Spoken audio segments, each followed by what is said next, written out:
Welcome to பென்டர் study. இன்றைக்கி நம்ம வரப்போகிற டிஎன்பிஎஸ்சி எக்ஸாம்ஸ்க்கான இம்பார்ட்டன்ட் பிடிஎஃப் கம்பெரிசன் பார்த்துட்ருக்கோம். Maths and reasoning previous year question. இதை நம்ம டாபிக் வைஸ் பிரிச்சிட்டோங்க அப் டு குரூப் 4 எக்ஸாமினேஷன் வரைக்கும். டிஎன்பிஎஸ்சி ரீசனிங்கை தனியாக வச்சுருக்காங்க. பட்டு இந்த குரூப் 4ல் ரீசனிங்லேருந்து 10 கொஸ்டின் வந்துச்சானா அது ஒரு கொஸ்டின் மார்க் தான். சரிங்களா? இன்னும் அவங்க ப்ராபபிலிட்டி விட மாட்டுறாங்க. ஓகே, நம்மளும் விட தேவையில்லை. அவங்க ப்ரீவியஸ் பேட்டர்னில் தான் இருக்காங்க. சரிங்களா? சரி, ஓகே. 1842 கொஸ்டினையும் நம்ம சால்வ் பண்ணியிருக்கோம்.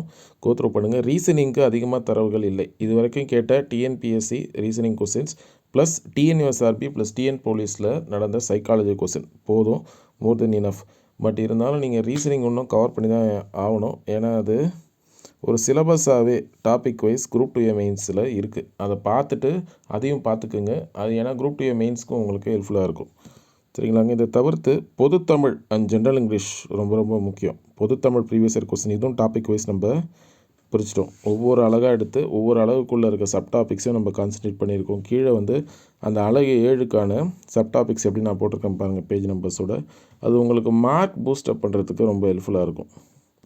அதே மாதிரி ஜென்ரல் இங்கிலீஷ் ஸ்டூடெண்ட்ஸ் இருந்தீங்கன்னா அவங்களுக்கும் ப்ரீவியஸ் இயர் கொஸ்டின் இதே தான். ஜென்ரல் தமிழில் என்ன பண்ணியிருக்கணும் அதே தான். கிராமர் எடுத்து அதுக்குள்ளே இருக்க சப் டாபிக்ஸ்லாம் நம்ம அனாலிசிஸ் பண்ணியிருக்கோம். ஒக்காபுலரி எடுத்து அதுக்குள்ளே இருக்க சப் டாபிக்ஸ்லாம் நம்ம அனாலிசிஸ் பண்ணியிருக்கோம். சரிங்களாங்க? அது நீங்கள் பாருங்கள். லிட்ரரி ஒர்க்ஸ் எடுத்து ஒவ்வொரு போயம் வைஸாக ஒவ்வொரு ப்ரோஸ் வைஸாக நம்ம அனாலிசிஸ் பண்ணி வச்சுருக்கோம்.